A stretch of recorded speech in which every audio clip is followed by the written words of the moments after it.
क्या बताना चाह रहा हूँ? मॉलिक्यूलर, आपसे मैं कह रहा हूँ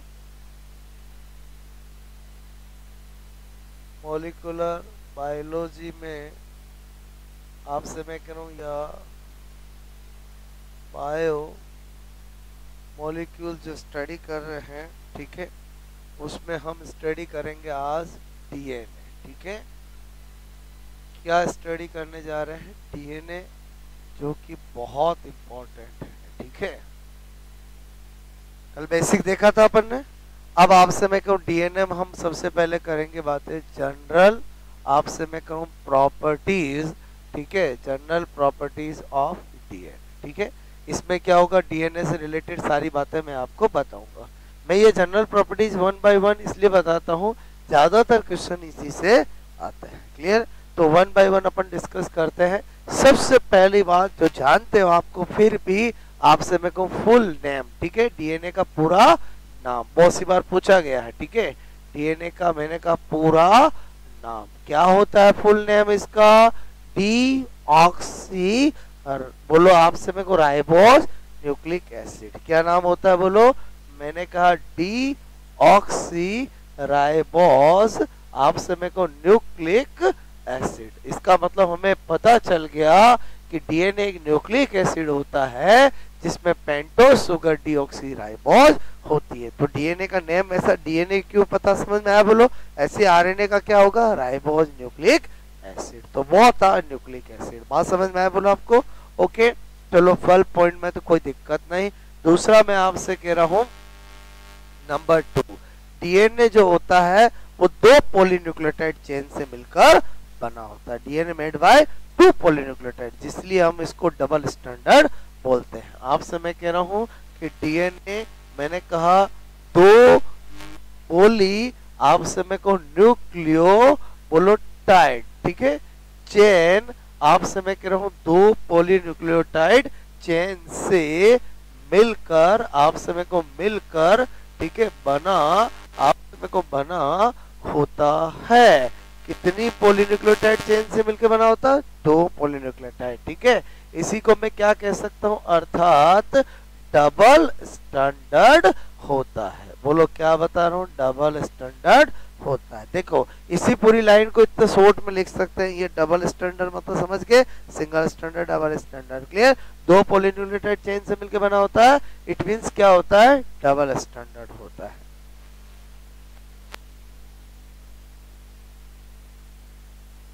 बात समझ में आ रही मेरी? Okay, number 3 point. ठीक है, ये दो समझ में आया बोलो? ठीक है,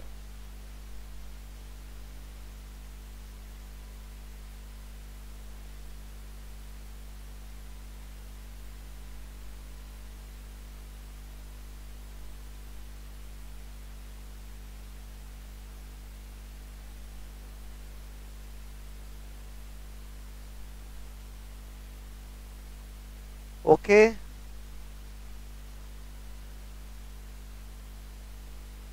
डीएनए की दोनों पॉलीन्यूक्लियोटाइड चेन आपस में किस बॉन्ड से जुड़ी होती है? किससे? फॉस्फोराइड डाइस्टर बॉन्ड के हाइड्रोजन बॉन्ड? देखो ध्यान रखना, अगर डीएनए की दोनों पॉलीन्यूक्लियोटाइड चेन आपस में पूछे तो हाइड्रोजन बॉन्ड, और डीएनए में एक पॉलीन्यूक्लियोटाइड चेन में न्यूक्लियोटाइड आपस में किससे जुड़े होते हैं? तो फॉस्फोडाइस्टर बॉन्ड। बोलो बात समझ में? तो आपसे मैं कह रहा हूं यहां पर नंबर 3 बोलो, बताओ मैं बोलो? Okay, number 3। नंबर 3 क्या बोलो? आपसे मैंने कहा डीएनए में आपसे मैं कहूं दोनों पोली, मैंने कहा न्यूक्लियो, बोलो न्यूक्लियोटाइड चेन, आपसे मैं कह रहा हूं आपस में। ठीक है, आपस में मैंने कहा किस बॉन्ड से? बोलो हाइड्रोजन, आपसे मैं कहूं बॉन्ड। ठीक है, हाइड्रोजन बॉन्ड बोलो से, मैंने कहा से जुड़ी होती है। किस बॉन्ड से जुड़ी होती है? हाइड्रोजन बॉन्ड से जुड़ी होती है। और हम जानते हैं कि बोलो आपसे मैं कहूं बिटवीन में एडेनिन एंड थाइमिन कितने हाइड्रोजन बॉन्ड होते हैं?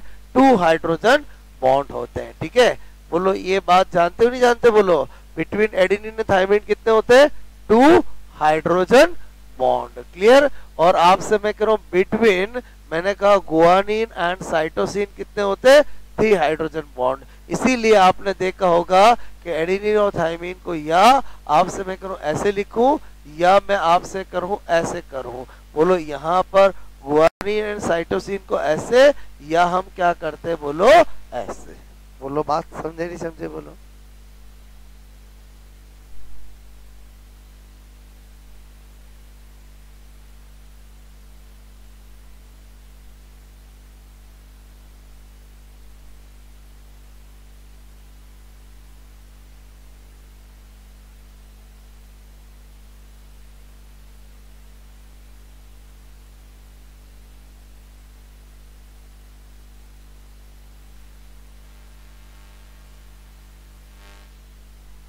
ठीक है।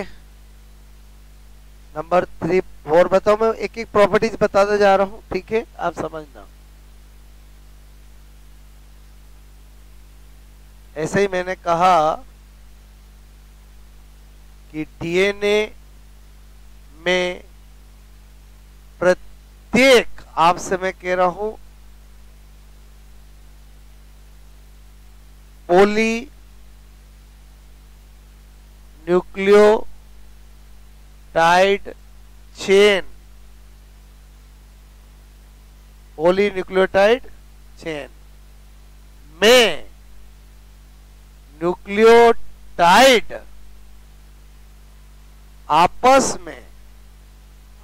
में किससे, बोलो, फॉस्फो डाई एस्टर बॉन्ड। आपसे मेरे को फॉस्फो डाई एस्टर बॉन्ड, ठीक है, से जुड़े होते हैं। बोलो बात समझ में है? ओके। तो कब हमें फॉस्फोडाइएस्टर बॉन्ड करना है, कब हमें हाइड्रोजन बॉन्ड करना, समझ में आया? अगर बिटवीन 2 पॉलीन्यूक्लियोटाइड चेन तो हाइड्रोजन बॉन्ड, एक पॉलीन्यूक्लियोटाइड में न्यूक्लियोटाइड आपस में किससे होते हैं, फॉस्फोडाइएस्टर बॉन्ड से। ठीक है।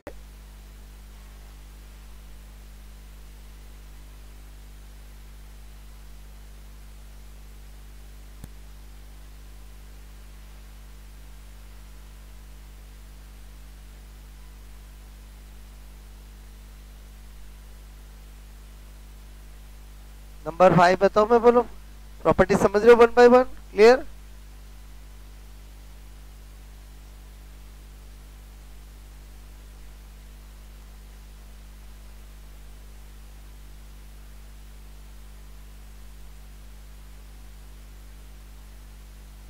गुड़िया में 1 2 3 4 बता रहा हूं तो आपको ऐसे ही लिखना है। बात समझ। Every property is very important. अगर एक प्रॉपर्टी में मुझे कुछ बताना होगा तो एरो करके लिखेंगे। बोलो बात समझ ना। मैं ये 1 2 3 4 क्यों बता रहा हूँ, आपको वापस पढ़ना आसान रहता है कि ये प्रॉपर्टी मतलब ये 3rd पॉइंट या 4th पॉइंट समझ में आया। बोलो ओके। नंबर 5 पॉइंट बताऊं मैं, बोलो हो गया नोट? ओके। नेक्स्ट आपसे मेरे को नंबर 5 देखो। नंबर 5 में मैं आपसे कह रहा हूं कि आपको बोलो फॉस्फोडाइएस्टर बॉन्ड मैंने बताया अभी आपको। अच्छा, फॉस्फोडाइएस्टर बॉन्ड की डायरेक्शन क्या होती है? एक पॉलीन्यूक्लियोटाइड चेन में अगर 3 to 5 है तो दूसरे में 5 to 3 होगी। क्लियर। तो आपसे मैं कह रहा हूं, मैंने कहा डायरेक्शन, आपसे मैं कह रहा हूं of phosphodiester bond, phosphodiester bond. Phosphodiester bond की क्या होती है? बोलो 3 to 5 या क्या होती है? बोलो 5 to 3। ये 3 to 5 5 to 3 समझते? बोलो ओके। या तो 3 to 5 या 5 to 3। ठीक है।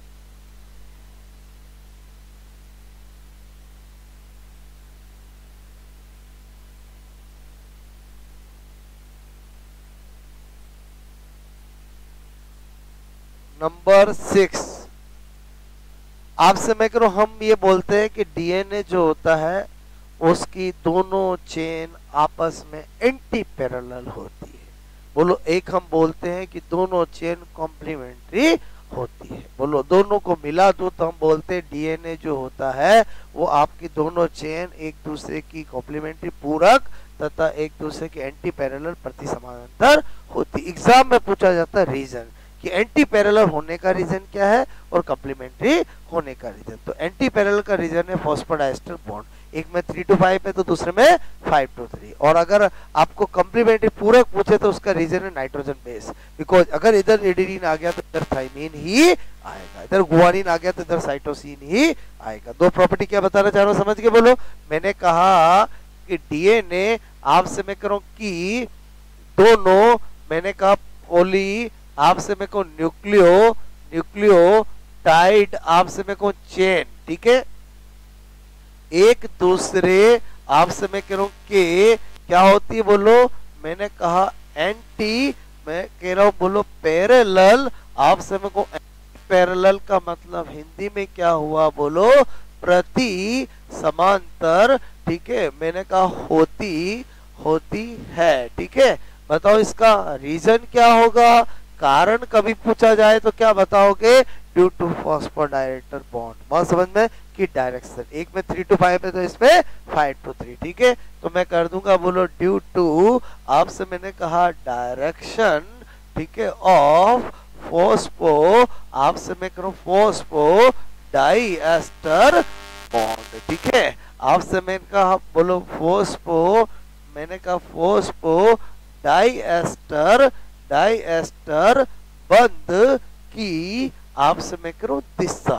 बोलो बात समझ में, एक में बोलो आपसे मैं कहूं 3 to 5 तो एक में 5 to 3, ठीक है। एक में मैंने कहा 3 to 5 तो आपसे मैं दूसरे में क्या होगा 5 to 3, ठीक है।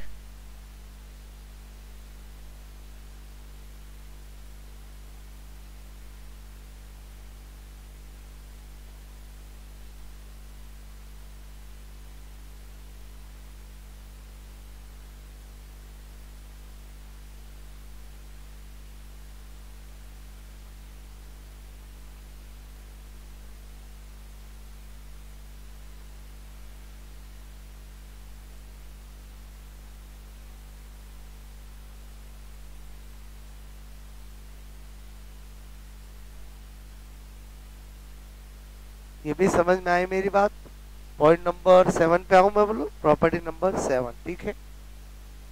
मतलब जैसा एग्जाम में पूछते हैं मैं वैसे ही आपको लिखा रहा हूं। बोलो ये पूछ के रीजन पूछते हैं, रीजन में इसमें भी ये भी रीजन होगा और नाइट्रोजन बेस भी होगा, आपको ध्यान रखना है कि इसमें क्या करना है। ओके, नंबर आपसे मैं 7, ओके नोट, ये बोलो ओके। नंबर 7 देखो, आपसे मैं को नंबर 7 में क्या बता रहा हूं, मैंने कहा कि डीएनए, बोलो आपसे मैं को में दोनों, मैंने कहा दोनों पॉलीन्यूक्लियोटाइड चेन, ठीक है, पॉलीन्यूक्लियो आपसे मैं कहूं टाइड, बोलो चेन, ठीक है, दोनों पॉलीन्यूक्लियोटाइड चेन आपसे मैं कहूं एक दूसरे बोलो की क्या होती है, पूरक यानी कॉम्प्लीमेंट्री, आपसे मैं कहूं पूरक, ठीक है, मैंने कहा होती है, ठीक है। तो इसका आप रीजन बोलो, कारण क्या बताओगे, आपसे मैं कह रहा हूं नाइट्रोजन बेस। बोलो बात समझ में, मैंने कहा ड्यू टू, बोलो ड्यू टू नाइट्रोजन बेस, ठीक है। अगर एक में एडेनिन आ गया तो दूसरे में थाइमिन ही आएगा, अगर एक में गुआनिन आ गया तो दूसरे में साइटोसिन ही आएगा। क्लियर। तो कॉम्प्लीमेंट्री होने का रीजन है नाइट्रोजन बेस, एंटी पैरेलल होने का रीजन है फॉस्फोडाइएस्टर बॉन्ड। बोलो बात समझ में आए, ये भी समझ में आया बोलो आपको, ठीक है।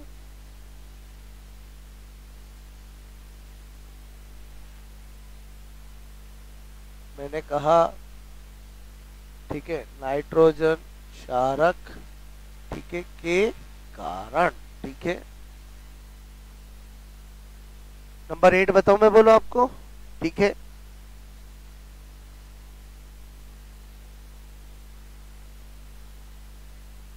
नंबर 8 मैंने कहा नंबर 8 क्या है, क्षार अनुपात, बेस रेशियो, ठीक है। क्या बताना जा रहा हूं, बेस रेशियो, ठीक है। देखो बेस रेशियो का फॉर्मूला पूछा जाता है तो मैंने कहा आपको पता होना चाहिए कि बेस रेशियो जो होता है वो adenine plus thymine divide by guanine plus cytosine, ये बेस रेशियो का फॉर्मूला होता है। डायरेक्ट पूछा जाता, पता होना चाहिए।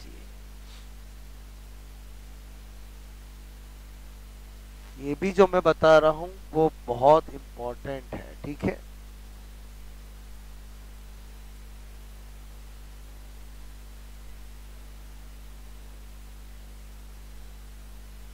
नंबर 9 पे आ जाओ, मैं बोलो, ठीक है।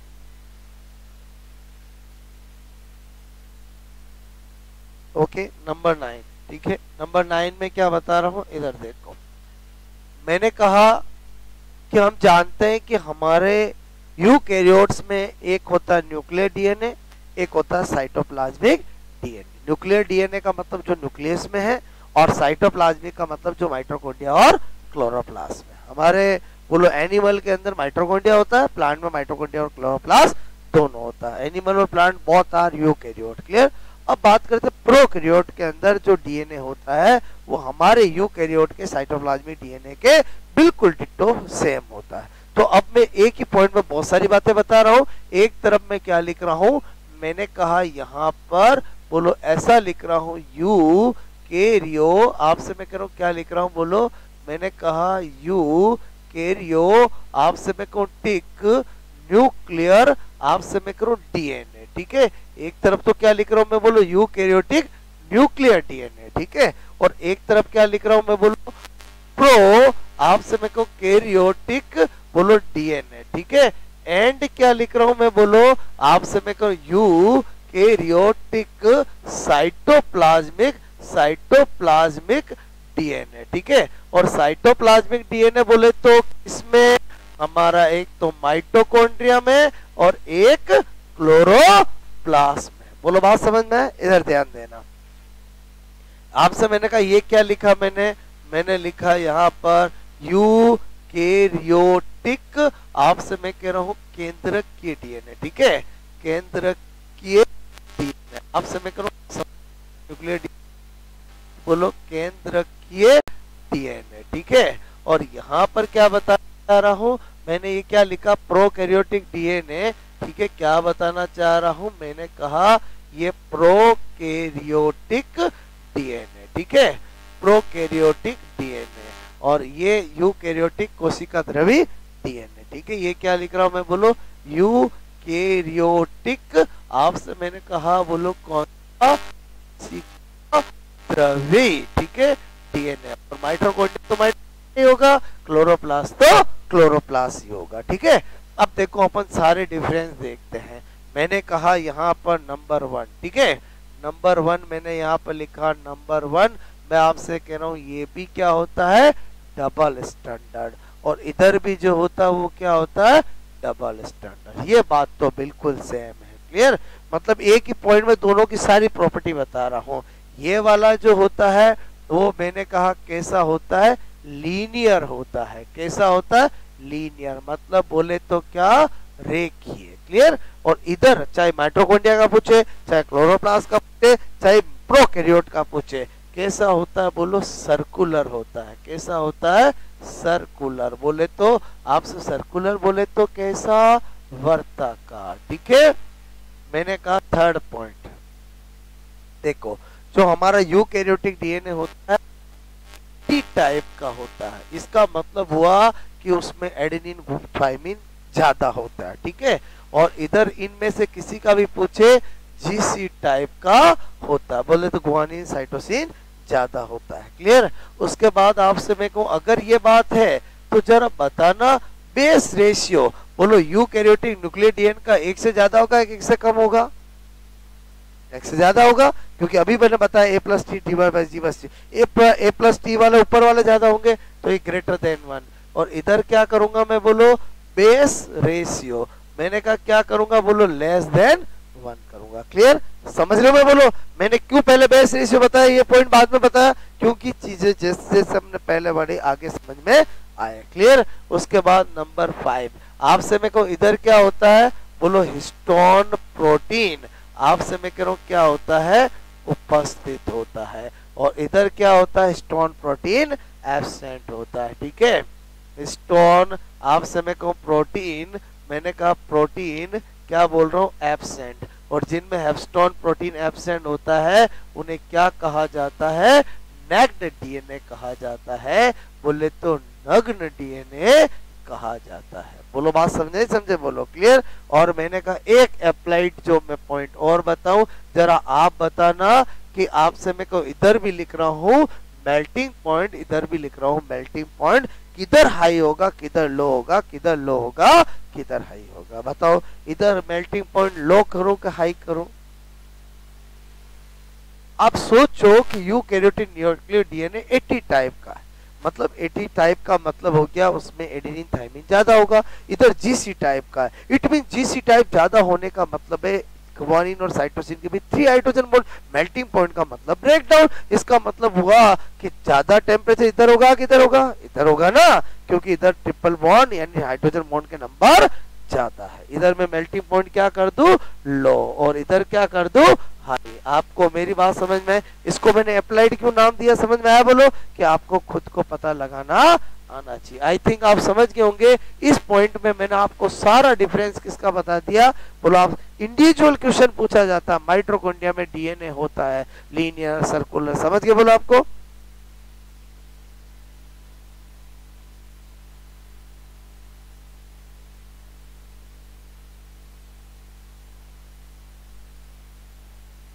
आई थिंक 9 पॉइंट भी आपको अच्छे से समझ में आ गया है, ठीक है।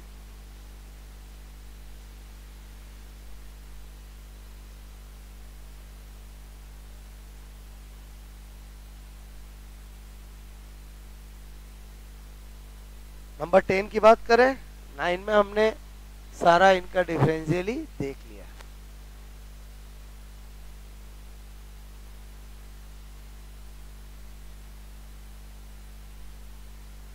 नंबर 10, नंबर 10 बताओ मैं बोलो, ठीक हटा दो मैं बोलो इसको, हो गया नोट। मैंने कहा नंबर 10, नंबर 10 में क्या बता रहा हूं, मैंने कहा चारगॉफ, ठीक है, का नियम, ठीक है, चारगॉफ्स रोल क्या बता रहा हूं मैं बोलो आपसे, मैंने कहा चारगॉफ्स रूल, ठीक है, ये डबल स्टैंडर्ड पे ही वैलिड है। और क्या बताता है ये समझो, चारगॉफ्स रूल हमें दो बातें बताता है, उनका यूज करके हम बहुत सारे क्वेश्चन सोल्व कर सकते हैं। ये कहता है कि percentage of adenine is equal to percentage of thymine, आपसे मैं कहूँ percentage of guanine is equal to, आपसे मैं करूँ is equal to percentage of cytosine. एक तो बात ये कहता है, दूसरी कहता है ये कि परसेंटेज ऑफ, आपसे मैं कहूँ purine is equal to percentage of pyrimidine, ठीक है। बोलो आपसे मैं कहूँ पिरिमिडीन किस में, बोलो आपसे मैं कहूँ डीएनए में, ठीक है, आपसे मैं कहूँ मैंने कहा पिरिमिडीन, ओके। अब देखो इसका मतलब ये तो कौन होता है, A plus G equal to C plus T, clear. इनका सम अगर 50% है तो ये भी क्या होगा 50%। अब ये दो बातें मैंने बताई जो चारकोल में बताई गई, इनका यूज करके हम क्वेश्चन कर सकते हैं। जैसे मैंने कहा क्वेश्चन नंबर 1, एक बार ध्यान देना, मैंने कहा इफ यदि आपसे मेरे को डीएनए में, ठीक है, एडेनिन 20% है तो आपसे मैं कह रहा हूं थाइमिन कितने परसेंट होगा, ठीक है। तो ये तो बहुत आसान हो गया, आपसे मेरे को पहला ऑप्शन है 10%, दूसरा 20%, 30% और 40%। तो कभी कभी तो ऐसा क्वेश्चन होता है कि इनमें से एक को यूज करने से सोल्व हो जाता है, और कभी कभी दोनों को यूज करना पड़ता है। इसमें तो मुझे डायरेक्ट पता चल गया कि बोलो कितना कर दूंगा मैं, बोलो 20%, क्लियर, समझ रहे बोलो। आपसे मैं कहूँ क्वेश्चन नंबर 2, एक बार समझो, मैंने कहा यदि डीएनए आपसे मैं को मैंने कहा गुआनिन मैंने कहा कितना है परसेंट है, ठीक है, तो आपसे मैं कह रहा हूं आपसे मैं कहूँ 15% है तो मैंने कहा कितने परसेंट होगा, ठीक है। अब आपसे मैंने कहा इसमें ऑप्शन है आपके पास, ए आपसे मैं कह रहा हूँ 15%, बी 25%, सी 35% और ये 20%। क्लियर। इधर देखो, इस बार हमारी इच्छा है इसको यूज करके फिर इसको करे तो भी कर सकते हैं, इसको यूज करके इसको करे तो भी कर सकते हैं, आपकी इच्छा। मैंने कहा मेरे पास गुआनिन 15% तो साइटोसिन भी 15% होगा, साइटोसिन 15% तो टोटल सम 50, तो ये कितना होगा 35 होगा। बोलो बात समझ में, कितना होगा बोलो 35 होगा। या आप ऐसे कर लो कि अगर आपका जो है गुआनिन 15% तो एडेनिन 35 होगा, एडेनिन 35 तो थाइमिन भी 35 होगा। मतलब आप पे डिपेंड करता है कि आप कैसे करते हो। देखो 2 क्वेश्चन मैंने कराया, एक ऐसा जिसमें डायरेक्ट ही हो जाता है एक का यूज करके, दूसरे में क्या होता है दोनों का यूज करके सोल्व होगा। इसको करके इससे कर लो, इसको करके इससे कर लो, आपका काम हो जाएगा। मैंने दोनों एक करके मैं दोनों वर्बली बताया। अरे समझे नहीं समझे बोलो। आई थिंक चारगोफ्स रूल समझ में आया बोलो।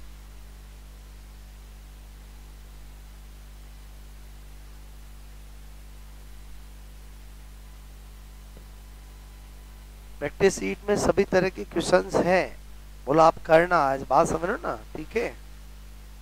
कभी खोली भी नहीं है, मिल तो गई है ना।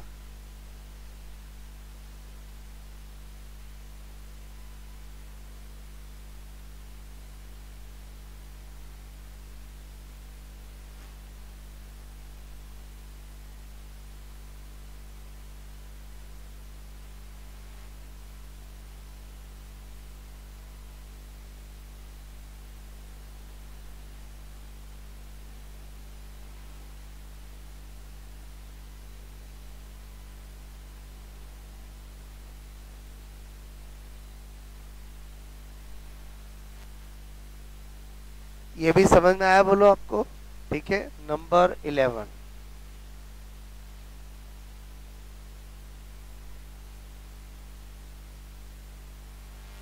ये तो आई थिंक समझ में आ गया ना बोलो आपको, ठीक है।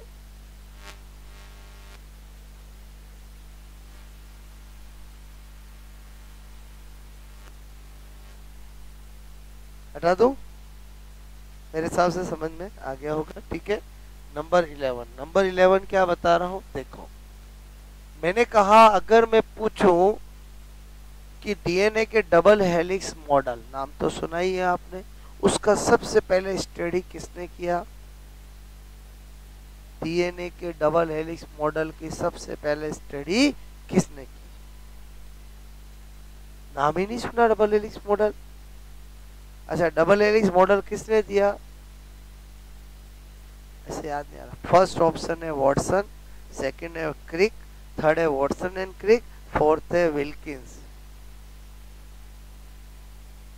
यही मैं आपसे जानना चाह रहा था, जो कि सरासर गलत है, ठीक है। आपसे मैं कह रहा हूं डीएनए के, आपसे मैं कहूं डबल हेलिक्स मॉडल, ठीक है। डबल हेलिक्स मॉडल आपसे मैं कह रहा हूं मॉडल का सर्वप्रथम अध्ययन, सर्वप्रथम अध्ययन, ठीक है। आपसे मैं कहूं अध्ययन जो है वो मैंने कहा लोग एक्स रे, आपसे मैं कह रहा हूं क्रिस्टलो, आपसे मैं कहूं ग्राफी, मैंने कहा विधि टेक्निक, आपसे मैं कह रहा हूं बोलो विधि से विल्किंस, साइंटिस्ट का नाम क्या है विल्किंस। आपसे मैं कह रहा हूं बोलो कौन है विल्किंस। आपसे मैं कह रहा हूं बोलो ने, आपसे मैं कहूं ने बोलो स्टडी बोलो की। क्लियर, ध्यान से समझना कि अगर कभी एग्जाम में फर्स्ट स्टडी का आए तो विल्किंस ने की है। अभी मैं डबल हेलिक्स मॉडल बताने जा रहा हूं, वॉटसन क्रिक ने दिया 1953 में दिया, सब ये जानते हैं, लेकिन एक्चुअली वो मॉडल किसका था विल्किंस का था। इसका प्रूफ कहां पर है कि डबल हेलिक्स मॉडल का जो नोबेल प्राइज है वो विल्किंस, वॉटसन और क्रिक ने दिया है। बोलो बात समझ में, मैं क्या बताना चाह रहा हूं, विल्किंस कहां से आया समझ में आया बोलो। मॉडल अगर double helix model given by तो वॉटसन क्रिक होगा, Nobel prize Wilkins, Watson and Crick. बोलो बात समझ में, समझे नहीं समझे बोलो। इसकी एक कहानी है कि एक्चुअली विल्किंस के 2 स्टूडेंट थे, नालायक स्टूडेंट थे, एक वॉटसन था और एक क्रिक था। तो वो रोज जाते थे, विल्किंस उनको कहता था कि देखो बच्चों, मैं एक ऐसा मॉडल, डीएनए की स्ट्रक्चर लोग जानते नहीं है, मैं एक ऐसा मॉडल बना रहा हूँ, जैसे ही लॉन्च करूंगा तो बोलो बोलो मेडिकल साइंस में क्रांति आ जाएगी। तो वॉटसन क्रिक ने कहा अच्छा ऐसी बात है, तो उन्होंने क्या किया, वो मॉडल चुरा लिया और लॉन्च कर दिया कि double helix model by Watson and Crick. लेकिन पहले नोबेल प्राइज बहुत 10-10 सालों बाद मिलता था, फिर उनको भी अपनी गलती का एहसास हुआ, लेकिन एक बार वो फेमस हो गए तो आज भी हम बचपन से क्या पढ़ते हैं, double helix model by Watson and Crick. लेकिन जब नोबेल प्राइज मिला तो पहला नाम किसका, बोलो विल्किंस का, फिर वॉटसन और क्रिक का। बोलो बात सब। कभी भी पूछा जाए डबल हेलिक्स मॉडल किसने दिया, चाहे दुखी मन से भी करो, लेकिन करना तो वॉटसन और क्रिक ही है, और नोबेल प्राइज में विल्किंस का नाम आएगा। या अगर एग्जामिनर कभी पूछना चाहे कि first study of double helix model, तो विल्किंस होगा। ये वाली लाइन समझ में आई? बोलो आपको मैंने पॉइंट जो बताया नोट करोगे? अरे बोलो बात समझ में आई, ध्यान रहेगा बोलो आपको थोड़ा। ओके ठीक है, आपसे मैं कह रहा हूँ विल्किंस। ओके, कौन सी टेक्निक?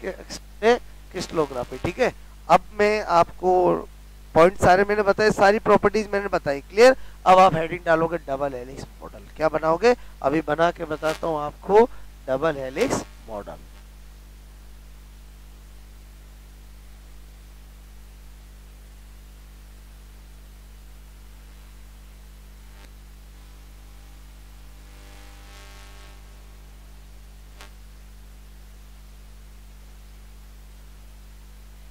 ओके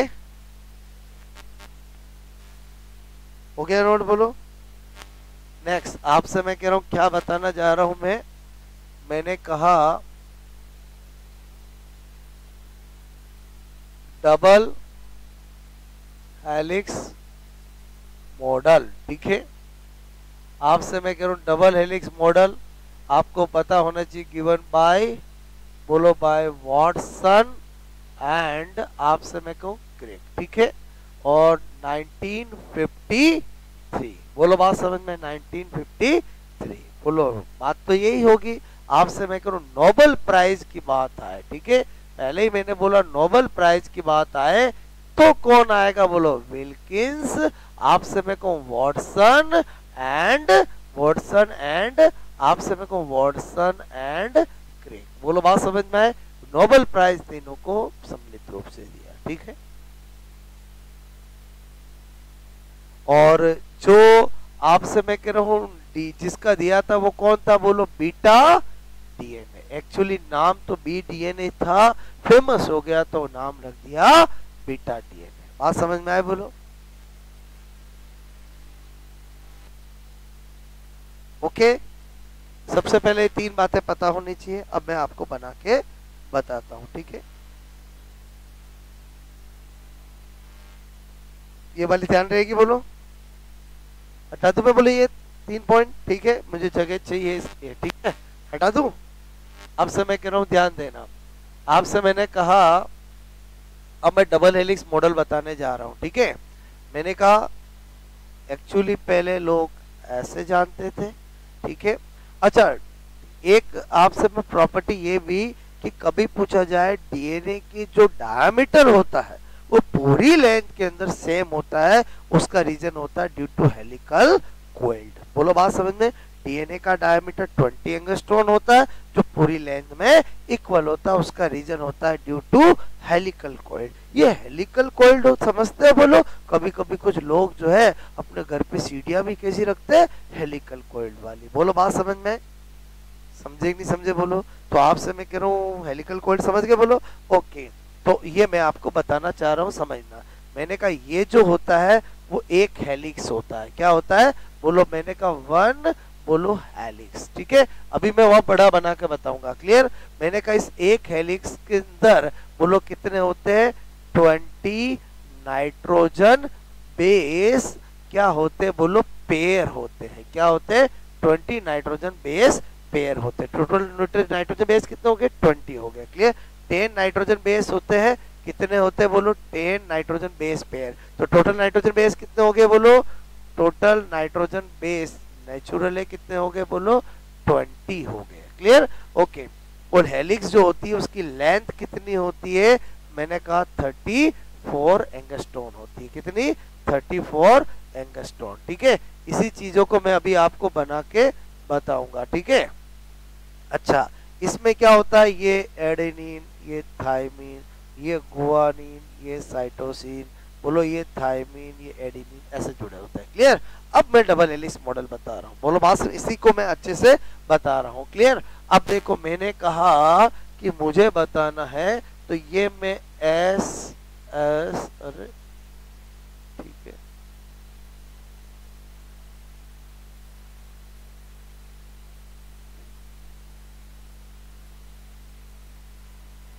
ये जो मैं एस शो कर रहा हूं वो पेंटोस शुगर को शो करता है। क्लियर? ओके,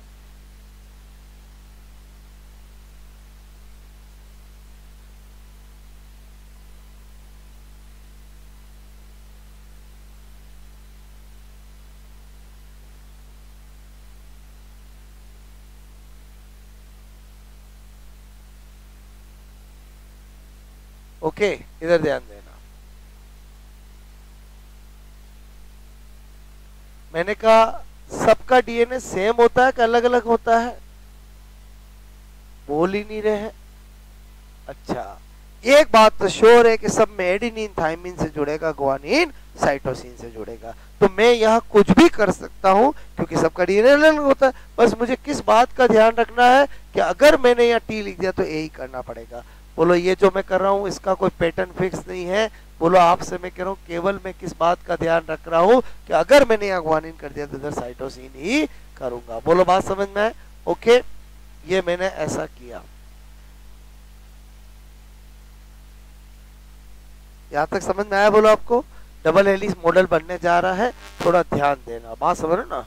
ओके, आपसे मैं कह रहा हूँ आप थोड़ा ध्यान देना। क्लियर? ओके, अब आपसे मैं कह रहा हूँ यहाँ पर देखो,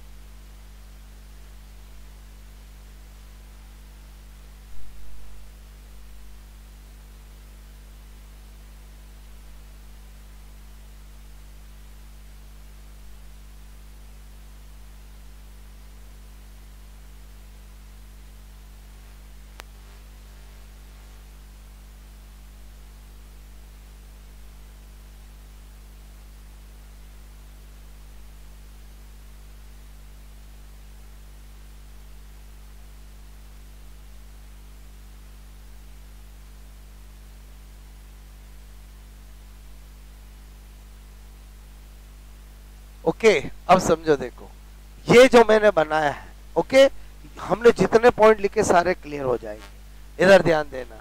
मैंने कहा ये एक पॉलीन्यूक्लियोटाइड चेन है, ये एक पॉलीन्यूक्लियोटाइड चेन है। कैसे? ये आपसे एक न्यूक्लियोटाइड में क्या होता है, पेंटोस शुगर, आपका पेंटोस शुगर होता है, फॉस्फोरिक एसिड होता है, नाइट्रोजन बेस होता है, अरे यही होता है ना। ये एक आपसे मेरे को अल्टीमेटली मेरा ये एक कौन हुआ, न्यूक्लियोटाइड हुआ। क्लियर? तो इसका मतलब ऐसे बहुत सारे न्यूक्लियोटाइड है, तो ये एक पॉलीन्यूक्लियोटाइड चेन है। ओके, अच्छा आपसे मैं कह रहा हूं ये क्या हुआ, आप कहोगे ये फॉस्फोडाइएस्टर बॉन्ड है। क्या बोलो? आपसे मैं कहूं फॉस्फो डाइएस्टर बॉन्ड है। ठीक है, बोलो आपसे मैं कहूं कौन से बॉन्ड से जुड़ा होता है पॉलीन्यूक्लियोटाइड चेन आपस में? फॉस्फोडाइएस्टर बॉन्ड का। क्लियर? अच्छा मुझे बताओ कि यहां से यहां तक ये जो थी, इसी को मैंने बोला था हेलिक्स लेंथ बोला था। क्या बोला था मैंने? बोलो हेलिक्स लेंथ। कितना बोला था मैंने? बोलो 34 एंगस्ट्रॉन। अब ध्यान देना, वैसे तो हम सारे डाटा एंगस्ट्रॉन में ध्यान रखते हैं, एग्जाम में नैनोमीटर में भी पूछा जा सकता है। बस आपको इतना सा ध्यान रखना है कि आपसे मैं करूं 1 एंगस्ट्रॉन इज 0.1 नैनोमीटर, इसलिए मैं कभी भी कन्वर्ट कर सकता हूं। अगर नैनोमीटर में करूंगा तो 3.4 नैनोमीटर हो जाएगा। क्लियर? ओके, फिर मैंने कहा इसमें बोलो क्या है, 10 नाइट्रोजन बेस पेयर, जो मैंने बताया बिल्कुल दिख रहे हैं। बोलो आपसे मैं कहूं 10 नाइट्रोजन बेस पेयर, तो टोटल नाइट्रोजन बेस कितने हुए? 20। क्लियर? अच्छा मैं आपसे कह रहा हूं यहाँ पर अगर ये 3.34 हेलिक्स लेंथ है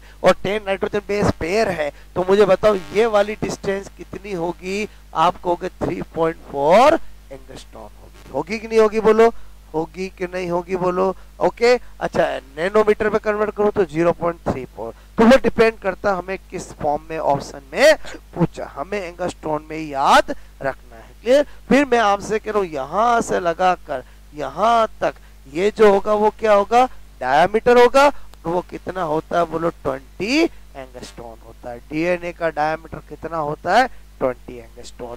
आप मेरे को ये शुगर टू शुगर डिस्टेंस जो होती है 11.1 एंगस्ट्रॉन होती है। कुछ डाटा बताया जो मैंने पता होने चाहिए। अब मैंने आप मुझे बताओ, मैंने आपको कहा डीएनए की दोनों पॉलीन्यूक्लियोटाइड चेन आपस हाइड्रोजन बॉन्ड से जुड़ी होती। बिल्कुल क्लियर दिख रहा है जो मैंने आपको बताया। आपसे मैंने कहा कि डीएनए की एक पॉलीन्यूक्लियोटाइड चेन आपस में फॉस्फोडाइस्टर बॉन्ड से जुड़ी होती है। अगर एक के अंदर डायरेक्शन अगर 5-2, आपसे मैं कह रहा हूं क्या है बोलो,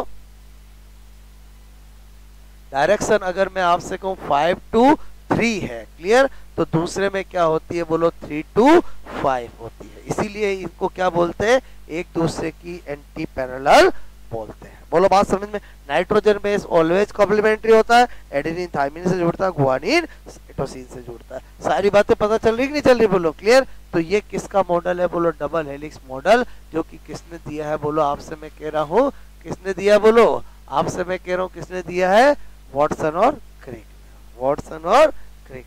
ठीक है, ये डाटा याद रहेंगे बोलो आपको।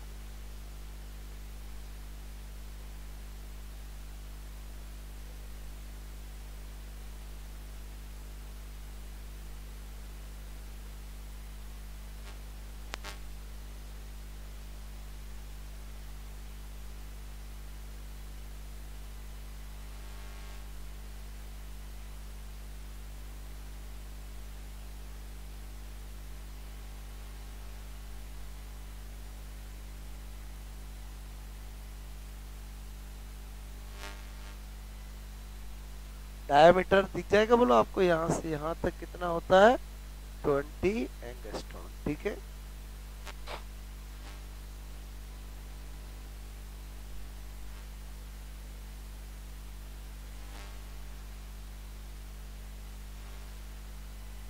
आई थिंक आपको मैं क्या बताना चाह रहा था वो समझ में आया होगा। ठीक है,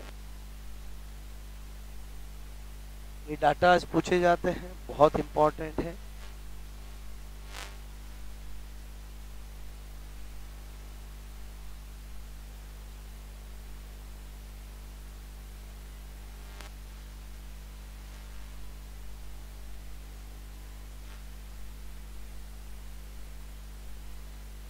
यहाँ एस किसको है, लिखूं कि समझ जाओगे बोलो। ये जो एस होगा वो किसको शो करेगा, pentose sugar. Clear.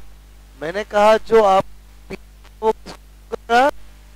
Phosphoric acid को, ठीक है, जो आपका ATGC,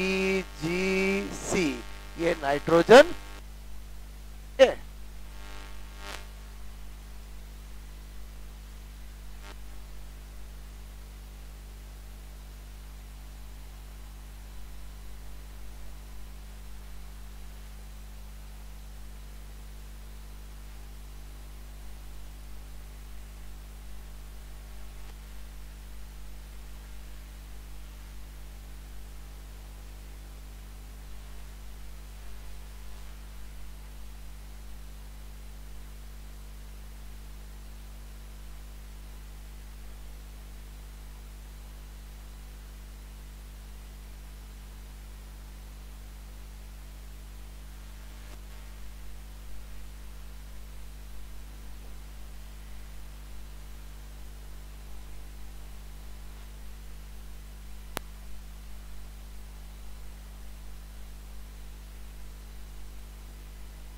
मेरी बात समझ में आए बोलो आपको।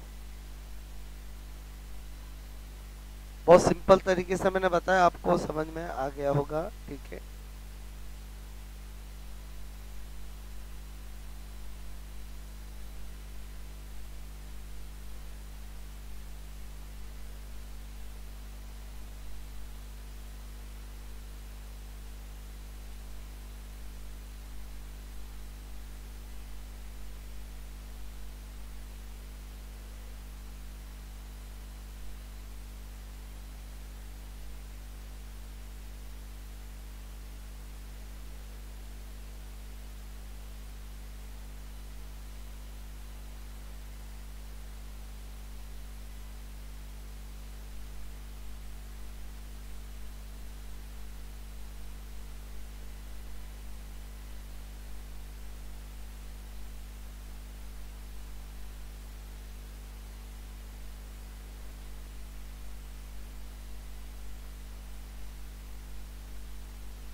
हो गया?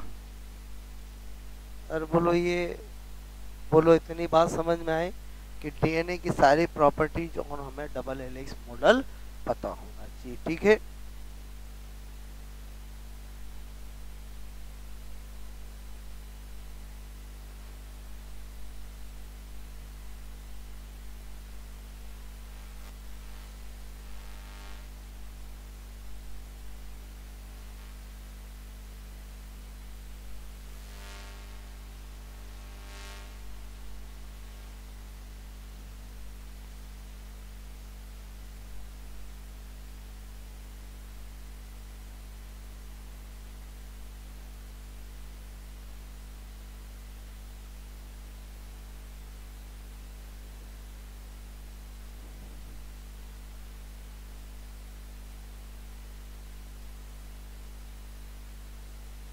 इतनी बात समझ में आई बोलो आपको?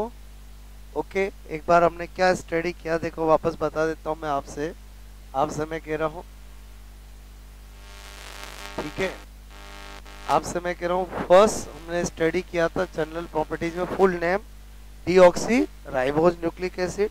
सेकंड मैंने कहा था डीएनए 2 पॉलीन्यूक्लियोटाइड चेन से मिलकर बना होता है, इट मींस कैसा होता है, डबल स्टैंडर्ड होता है, ठीक है। फिर मैंने कहा 2 पॉलीन्यूक्लियोटाइड चेन आपस में किस बॉन्ड से जुड़ी होती है, हाइड्रोजन। जो मैं यहाँ लिख रहा हूँ वो सारा अभी डायग्राम में दिखा है। एडेनिन थाइमिन में कितने 2 और गुआनिन साइटोसिन में 3, क्लियर। और मैंने कहा प्रत्येक पॉलीन्यूक्लियोटाइड चेन न्यूक्लियोटाइड आपस में कौन से, फॉस्फोडाइस्टर। अभी दिखा था बोलो फॉस्फोडाइस्टर। ओके, नेक्स्ट मैंने आपसे कहा था डायरेक्शन ऑफ फॉस्फोडाइस्टर क्या होती है, 3 to 5 to 5 to 3। अभी एक में 5 to 3 किया तो एक में 3 to 5 किया। फिर मैंने कहा दोनों डीएनए की पॉलीन्यूक्लियोटाइड चेन एक दूसरे की क्या होती है, एंटी पैरेलल होती है, उसका रीजन क्या होता है, फॉस्फोडाइस्टर बॉन्ड, क्लियर। उसके बाद आपसे मैंने कहा दोनों पॉलीन्यूक्लियोटाइड चेन एक दूसरे की कॉम्प्लीमेंट्री होती है, उसका रीजन क्या होता है, नाइट्रोजन बेस। बेस रेशियो आपको मैंने बताया A+T divide by G+T, direct पता होना चाहिए। ओके, उसके बाद हमने ये सारा डिफरेंस देखा, आई थिंक रटने की जरूरत नहीं है, आपको पता होना चाहिए। इंडिविजुअल कोई भी क्वेश्चन पूछा जाए आप बता सकते हो। उसके बाद हमने देखा डबल हेलिक्स मॉडल किसने स्टडी की, सबसे पहले विल्किंस ने, और उसके बाद मैंने आपको ये डबल हेलिक्स मॉडल बताया। आई थिंक आपको इतनी बात समझ में आई होगी। ओके।